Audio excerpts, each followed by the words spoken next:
Welcome to Solvetic, your channel to always learn technology easily. Below in the description, you will find useful links we used in this video.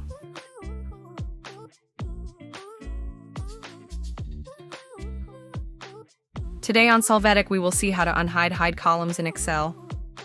Open your Excel file. You will see the data. Now select the column to hide, right-click on it, and select Hide. You will see that this column has been hidden. To see it again, select the columns in its range, right-click and click Unhide. You will see the column again.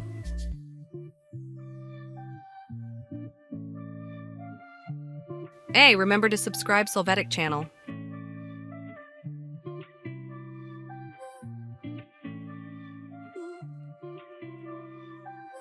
We hope it has been helpful for you.